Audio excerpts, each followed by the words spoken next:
مدنی channel کے ناظرین اور بالخصوص ہمارے جو بزرگ اسلامی بھائی ہیں، بڑی عمر کے افراد ہیں، آپ کی توجہ میں چاہوں گا کہ دیکھیں الحمدللہ عز و جل اللہ پاک کا بڑا کرم ہے۔ اللہ پاک ہم سب پر اپنا فضل و کرم فرمائے، اللہ پاک ہم سب کی جملہ بیماریاں پریشانیاں دور فرمائے۔ سردیوں کا موسم ہے اور سردیوں کے موسم میں اس ٹھنڈ میں جہاں نزلہ، زکام، بخار، کھانسی، سینے کا انفیکشن، مختلف امراض لاحق ہو جاتے ہیں، تو یوں ایک تعداد ایسی ہے کہ جنہیں بخار بھی چڑھ جاتا ہے، بخار کے مرض میں مبتلا ہو جاتے ہیں۔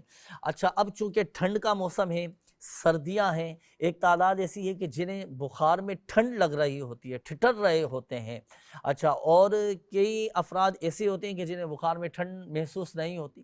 تو آج انشاءاللہ الکریم خاص بخار کے حوالے سے دو روحانی علاج ہم اپنے ناظرین کو بتائیں گے، اور بزرگوں کو یوں مخاطب کیا ہے کہ بڑی عمر کے جو افراد ہوتے ہیں نا، تو چونکہ ان کو بخار بھی چڑھ جاتا ہے، بعض اوقات ٹھنڈ محسوس ہو رہی ہوتی ہے، تو دونوں ہی حوالے سے انشاءاللہ الکریم میں آپ کو روحانی علاج عرض کرتا ہوں۔ اور یاد رکھیے کہ ناظرین کہ زندگی میں عام طور پر جن امراض سے سبھی کو واسطہ پڑتا ہے نا، تو ان میں سے ایک بخار بھی ہے۔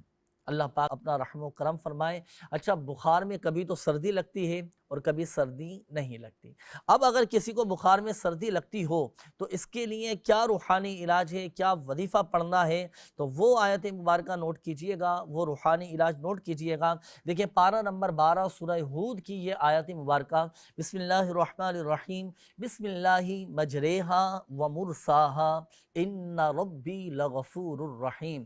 یہ آیت مبارکہ کسی سادے سے کاغذ پر لکھ کر اس کا تعویذ بنا کر اگر گلے میں ڈال دیا جائے تو الحمدللہ عز و جل بخار میں ٹھنڈ بھی نہیں لگے گی اور بخار بھی اتر جائے گا۔ اب آئیے دوسری کیفیت کی طرف کہ اگر کسی کو بخار میں سردی نہیں لگتی، ٹھنڈ محسوس نہیں ہو رہی، لیکن بخار ہے اس کو، تو اب اس کے لیے روحانی علاج یہ ہے کہ پارہ نمبر 17 سورۃ الانبیاء کی آیت نمبر ہے 69، بسم اللہ الرحمن الرحیم، قلنا یا نار کونی بردا وسلاما علی ابراہیم۔